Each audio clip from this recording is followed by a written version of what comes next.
Hi friends, आज मैं आपको करवाऊंगी हरियाणा जीके के पीवाई के क्वेश्चंस जो आज तक जो है एचएसएससी ग्रुप डी या एचटेट या हरियाणा के किसी भी एग्ज़ाम में जो है आए हुए हैं, जो आपको काफ़ी बेनिफिट देंगे।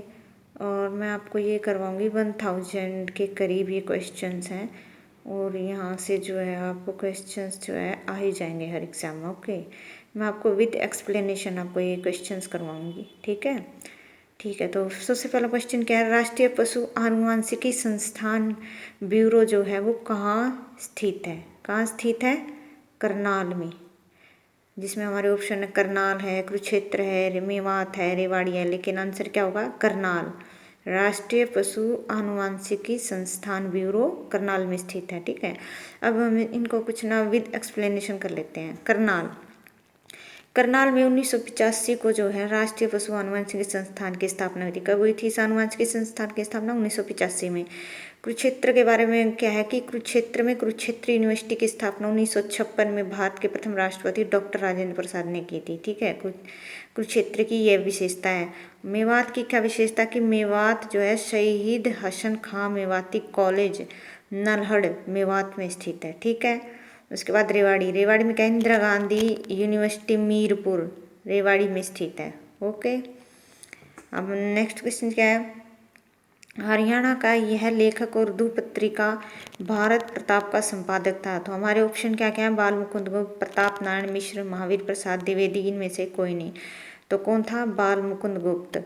बाल मुकुंद गुप्त से रिलेटेड कुछ चीज़ें पढ़ लेते हैं। बाल मुकुंद गुप्त जो है इनका जन्म गुड़ियानी गांव रेवाड़ी में हुआ। ये अखबार चुनार भारत मित्र के संपादक रहे हैं। ठीक है, उसके बाद है प्रताप नारायण मिश्र के बारे में क्या है कि इन्होंने प्रताप पीयूष और भारत दूरदर्शाई ये दो हैं बुक लिखी। महावीर प्रसाद द्विवेदी की बात है कि इन्होंने हिंदी भाषा की उत्पत्ति संपत्ति शास्त्र इनके बारे में लिखा। ठीक है, नेक्स्ट क्वेश्चन है, थर्ड क्वेश्चन है, हरियाणा के किस स्थान पर एक 2800 मेगावाट का नया शक्ति संयंत्र लगाया गया है? तो कहाँ पर लगाया गया? हमारे ऑप्शन है रेवाड़ी, गोरखपुर, जींद, सिरसा। तो कहाँ पर लगाया गया है? गोरखपुर में।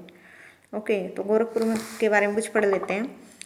गोरखपुर में के बारे में क्या बताया कि यह हरियाणा का पहला परमाणु संयंत्र है। इसकी स्थापना 13 जनवरी 2014 डॉक्टर मनमोहन सिंह ने की थी। उस समय मुख्यमंत्री चौधरी भूपेंद्र सिंह हुड्डा थे। इसमें 700 मेगावाट की 4 यूनिट होंगे। ठीक है, रेवाड़ी के बारे में क्या हुआ? भारत में पहली सीएनजी ट्रेन जो है वो रेवाड़ी से रोहतक की चली थी। जींद के बारे में क्या है? चौधरी रणवीर सिंह यूनिवर्सिटी जींद में ही है। सिरसा के बारे में क्या है? चौधरी देवीलाल यूनिवर्सिटी सिरसा में स्थित है। ठीक है, हमारा फोर्थ क्वेश्चन है, हरियाणा में डैश जिले में अखिल भारतीय आयुर्विज्ञान संस्थान यानी एम्स की स्थापना की जानी है। कहाँ पे की जानी है? हरियाणा में, रेवाड़ी में। ठीक है, आंसर क्या होगा? रेवाड़ी। हमारा जो है अब रेवाड़ी के बारे में कुछ बातें पढ़ लेते हैं।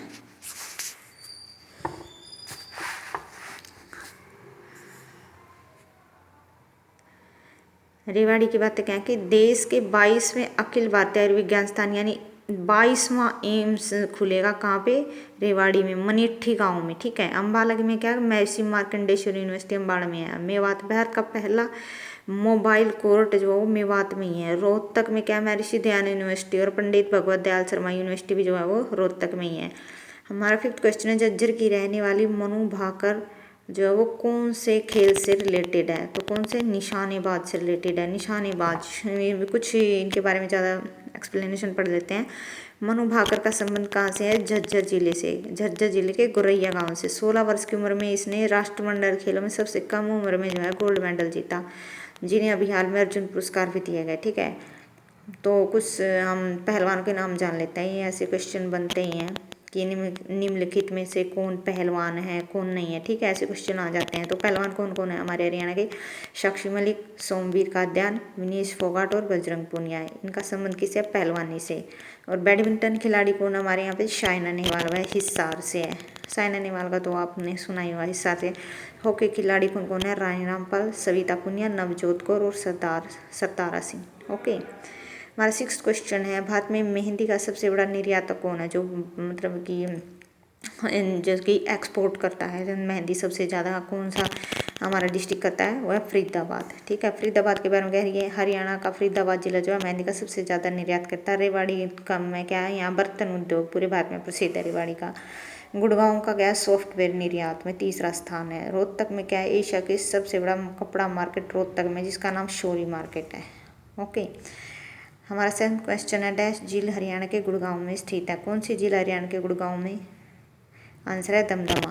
ओके, दमदमा के बारे में कही, हरियाणा की सबसे बड़ी झील है दमदमा। सूरजकुंड और बड़खल झील, ये दोनों जिले फरीदाबाद में है।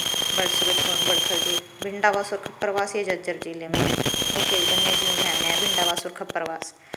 ओके, अब हमारा नेक्स्ट क्वेश्चन है 8th क्वेश्चन, हरियाणा कला परिषद मल्टी आर्ट कल्चरल सेंटर कहाँ स्थित है? कुरुक्षेत्र में।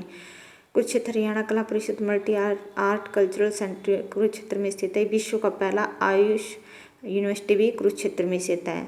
अम्बाला में क्या है, क्षेत्रीय अभिलेखागार अम्बाला मंडल में स्थित है। गुड़गांव हरियाणा में स्टेट साइबर क्राइम का पहला थाना जो है वो गुड़गांव में खोला गया है। सोनीपत में राष्ट्रीय खाद्य टेक्नोलॉजी प्रबंधन स्थान सोनीपत जिले में है। बाणभट्ट ने डैश लिखा, बाणभट्ट ने क्या लिखा है, हर्षचरित। हर्षचरित और कादम्बरी वो बाणभट्ट ने लिखी है। सूरसागर सूरदास ने लिखी है।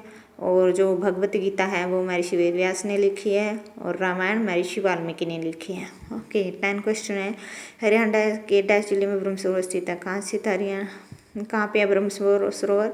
कुरुक्षेत्र, रोहतक, अम्बाला, फरीदाबाद। तो कहाँ पे है? कुरुक्षेत्र। तो ब्रह्म सरोवर कुरुक्षेत्र के जिले के थानेसर में स्थित है। रोहतक में तिलियार झील कहाँ पे है? रोहतक में। और अम्बाला सूरजकुंड गुरुद्वारा कहाँ पे है? अम्बाला में। फरीदाबाद में सूरजकुंड बड़खल झील कहाँ है? फरीदाबाद में। तो आज की इस वीडियो में हमने अभी तक एक्सप्लेन 10 क्वेश्चन करवाए हैं। Thanks a lot. अगर आपको मेरी वीडियो पसंद आए तो मुझे मोटिवेट करने के लिए मेरी वीडियो को लाइक, शेयर एंड कमेंट करें। Thank you.